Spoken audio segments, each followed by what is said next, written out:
लड़के अक्सर ये सोचकर परेशान रहते हैं कि शादी कैसी लड़की से करनी चाहिए।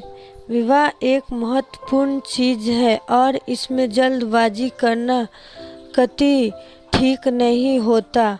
आपको पहले से पता होना चाहिए कि शादी के लिए लड़कियां कैसी होनी चाहिए, ताकि बाद में किसी तरह का पछतावा न हो।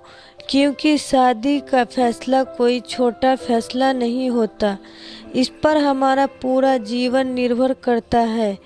आपके द्वारा लिए गया एक गलत निर्णय आपकी ज़िंदगी को नर्क के समान बना सकता है। आप घुट-घुट कर जीने को मजबूर हो सकते, इसीलिए कैसी लड़की से शादी करना चाहिए आपको ज्ञात होना ज़रूरी है। कई बार बस हम किसी लड़की की सुंदरता को देखकर ही उसके साथ विवाह करने का फैसला ले लेते हैं। उसका रंग रूप देखकर हम इतने मोहित हो जाते हैं कि कुछ और ज़्यादा सोच ही नहीं पाते। यही गलती ज़्यादातर लोग करते हैं। माना कि हर लड़का चाहता है कि उसकी शादी एक खूबसूरत लड़की से हो, पर शादी के लिए सिर्फ यही एक सुंदरता का गुण होना जरूरी है। हमने कोई ऐसी शादीशुदा खूबसूरत महिला देखी है जो खूबसूरत तो है, पर उनमें अवगुणों की भरमार है। उन्होंने शादी होते ही लड़के और लड़के के परिवार वालों का जीना हराम कर दिया।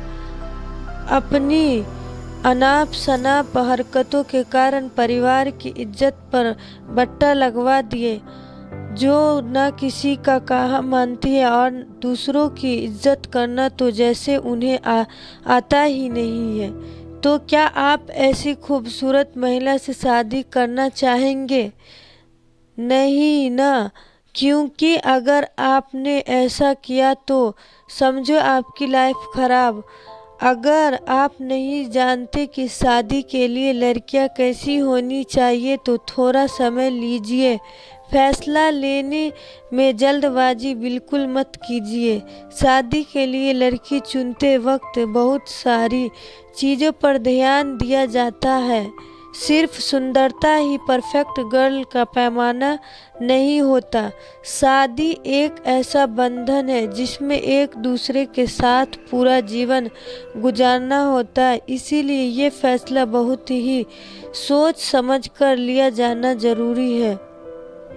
विवाह के लिए सबसे योग्य और उत्तम लड़की वही है जिसमें वो हर प्रकार का गुण मौजूद हो, जो अगले घर को स्वर्ग बना दे और सबको खुश रखे, जिसके आने के बाद घर की इज्जत में चार चांद लग जाए। तो चलिए ज़्यादा बात न करते हुए जानते हैं कि विवाह के लिए किस टाइप की लड़की सबसे अच्छी रहती है। घरेलू काम काज जानने वाली विवाह के बाद सबसे बड़ी दिक्कत तब होती है जब किसी को पता चलता है कि उसने जिसके साथ शादी की है उसे घरेलू कार्यों की जानकारी ही नहीं है, ना उसे अच्छे से खाना बनाना आता है और ना ही दूसरे अन्य साफ सफाई के कार्य सही से कर पाती है। ऐसे में बेचारा आदमी परेशान हो जाता है और सोचता है कि यार क्या फ़ायदा हुआ ऐसी शादी का जिसमें सारा घर का काम भी मुझे करना पड़ रहा है। या फिर इतना समझ लेना कि बाद में उसकी पत्नी हर काम में कोई ना कोई कमी छीड़ ही देती है। साफ सफाई कैसे करनी है वो भी उसे नहीं पता है। बताइए ऐसे कैसे काम चलेगा। इसीलिए सुंदरता अपनी जगह से, लेकिन पहले ये अच्छे से पता कर ले कि जिस लड़की से आप विवाह रचाने जा रहे हैं वो घरेलू कामकाज में परंपरागत है या नहीं, छोटे बड़ों सबकी इज्जत करने वाली। अगर आप इस फिक्र में है शादी के लिए लड़की कैसी होनी चाहिए तो सबसे पहले उसके व्यवहार का पता लगाएं, उस लड़की के बात करने का तरीका और उसका बिहेवियर पता करना चाहिए। कोशिश करें। असल में जो लड़की शादी से पहले अपने घर में किसी भी छोटे बड़े की इज्जत नहीं करती, वो ससुराल में भी नहीं ही करेगी, ये बात तय है। इसीलिए पहले से ही आस पड़ोसी से इस बात की जानकारी ले लेनी चाहिए कि कहीं वो लड़की बदतमीज तो नहीं है, क्योंकि अगर ऐसा हुआ तो ये आपके और आपके परिवार के लिए अच्छा नहीं होगा। हो सकता है कि शादी के कुछ महीनों बाद तक वो आपके साथ अच्छा व्यवहार करे, पर आपने वो कहावत तो सुनी ही होगी कि चोर चोरी छोड़ सकता है, सीना जोड़ी नहीं। कभी न कभी वो अपनी औकात पर आ ही जाएगी। काफ़ी ज़्यादा काम न हो, पहले का ज़माना और कुछ था,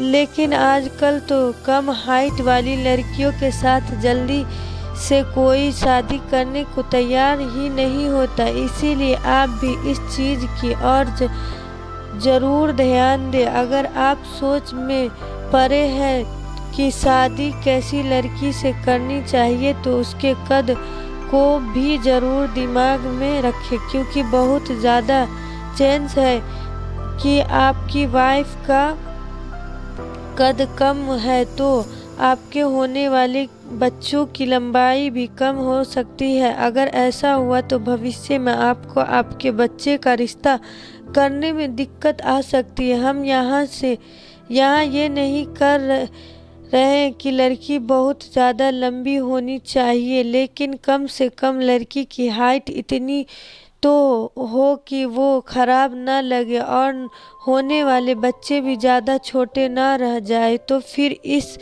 लेख को लाइक और सब्सक्राइब ज़रूर करें, ताकि हमारा उत्साह बढ़े। हमारे साथ जुड़े रहने के लिए फेसबुक पेज को लाइक करें और हमें सब्सक्राइब ज़रूर कर लें। धन्यवाद।